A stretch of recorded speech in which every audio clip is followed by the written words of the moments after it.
आप सभी ने एक गाना ज़रूर सुना होगा, ये बंधन तो प्यार का बंधन है। और ये बात हम इसलिए कर रहे हैं क्योंकि आज की अगर हम बात करें तो उत्तर प्रदेश के अंदर जिस बंधन की, जिस दोस्ती की और जिस मुलाकात की बात सबसे ज़्यादा हो रही है, वो हो रही है राष्ट्रीय अध्यक्ष समाजवादी पार्टी के अखिलेश यादव और आज़म खान के बीच की।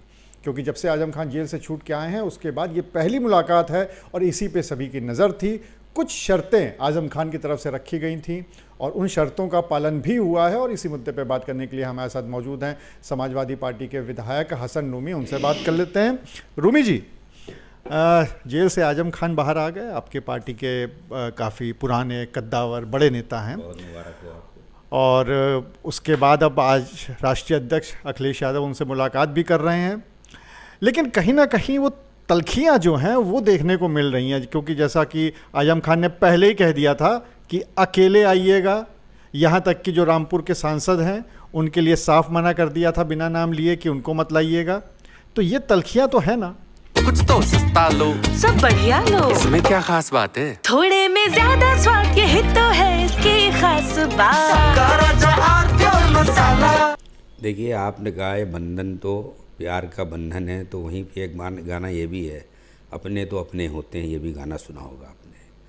समाजवादी पार्टी की स्थापना से लेकर और आज तक के सफ़र में आज़म साहब का एक बड़ा रोल रहा है और अखिलेश जी उस रोल के, हर रोल के गवाह भी हैं, छोटेपन से लेकर और आज तक। अब 5 साल बाद अगर कोई मुलाकात हो रही है तो बहुत सी बातें जो दिलों में हैं, वो दिलों की बातों को सामने एक दूसरे के रखने के बाद, क्योंकि वो बहुत सी चीज़ें ऐसी होती हैं, घर की पर्सनल बातें होती हैं, परिवार है ये एक, हमारा समाजवादी परिवार है, कुनबा है, तो वो अकेले करना बेहतर समझा होगा दोनों नेताओं ने और उस बात को किया होगा। और चूँकि लंबे सफ़र के बाद मिले थे तो कहीं ना कहीं अब मुझे तो लगता है कि वहाँ पे अगर आपने बात की होगी तो मुझे लगता है अब्दुल्ला भाई भी नहीं होंगे वहाँ पे। जब आपने बात की वहाँ के सांसद की तो हो सकता है कि वहाँ पे, जहाँ तक मेरी जानकारी है, अब्दुल्ला आज़म खान साहब भी नहीं होंगे वहाँ पे। वहाँ पे सिर्फ अकेले अखिलेश यादव जी होंगे और आज़म साहब होंगे।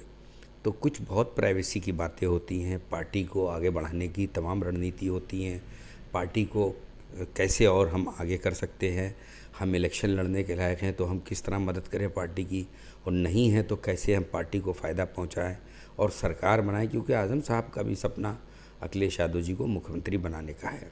सबके सपने एक हैं, उन सपनों को साकार करने की जो रणनीति बनी होगी वो आगे आपको पता चलेगी।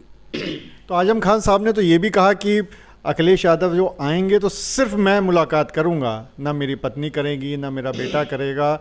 और जब उनसे पूछा गया ऐसा क्यों कह रहे हैं तो उन्होंने कहा कि इतने साल हम लोगों ने, मेरे परिवार ने जो तकलीफ़ झेली वो अकेले झेली। तो इसका मतलब तो आप जो परिवार की बात कर रहे हैं, समाजवादी पार्टी का परिवार, वो उनके साथ नहीं था, तभी तो ये दर्द निकल के आया है। देखिए, ऐसा है कि ये सारी चीज़ें ऐसी हैं कि जब कोई सियासी गुफ्तगू होती है तो सियासी गुफ्तगू सियासी लीडरान के सामने होती है और पारिवारिक गुफ्तगू भी ज़रूर हुई होगी, क्योंकि अभी उसके विजुअल्स मेरे सामने नहीं आए हैं, तो ऐसा मैं नहीं कह सकता हूँ। और परिवार सब साथ में है, परिवार के लोग साथ में हैं और गुस्सा और तलखी अपनों ही में होती, गैरों में नहीं होती। अगर गैरियत में तलखी होती तो तलखी नहीं होती, बातचीत ही बंद हो जाती, स्वागत ही नहीं होता।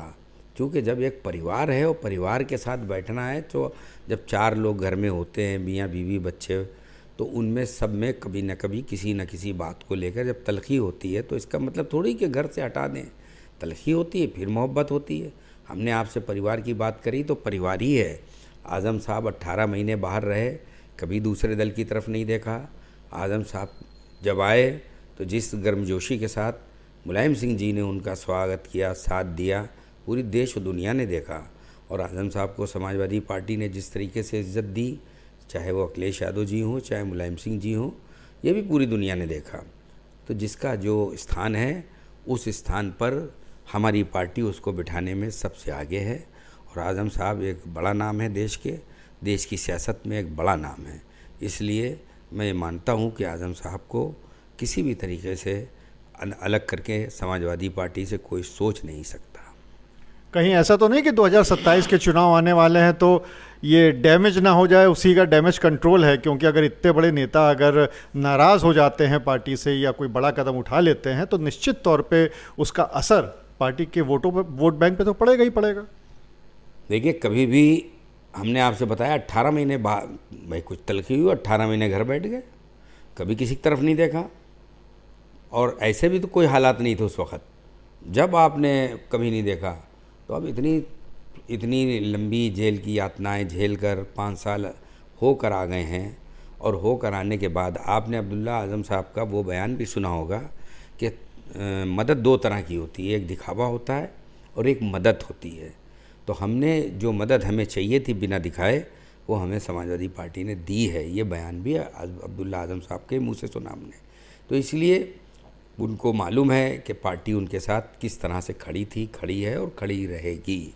ये आज़म साहब का परिवार जानता है, और आज़म साहब कभी भी पार्टी का डैमेज होते अपनी आंखों से देख ही नहीं सकते, क्योंकि उनका लगाया हुआ ये पौधा है। आज उन नेताजी दुनिया में नहीं हैं तो आज़म साहब की जिम्मेदारी और बढ़ जाती है कि इस पौधे को जितना बड़ा करके हरा भरा करके उसकी छाया पूरे प्रदेश को पहुंचाने का काम करें। यह आज़म साहब की भी जिम्मेदारी हो गई है। तो आप थे हसन नूमी, जिनका साफ तौर पे ये कहना है कि ये जो पूरा परिवार है समाजवादी पार्टी का, इसमें कोई भी तलखी नहीं है। राजनीतिक कुछ गुफ्तगू होती है वो अलग तरह से होती है, पारिवारिक अलग तरह से होती है। और उन्होंने एक दावा और भी किया है कि आजम खान कभी सोच ही नहीं सकते कि उनकी वजह से पार्टी को नुकसान हो, क्योंकि ये पौधा उन्हीं का लगाया हुआ है मुलायम सिंह के साथ में। अनुराग अग्रवाल, TV9 कानपुर। थोड़े में ज्यादा स्वाद, ये तो है इसकी खास बात। वाओ मम्मा, क्या स्वाद है! अरे मेरे राजा, राजा और प्योर मसाला।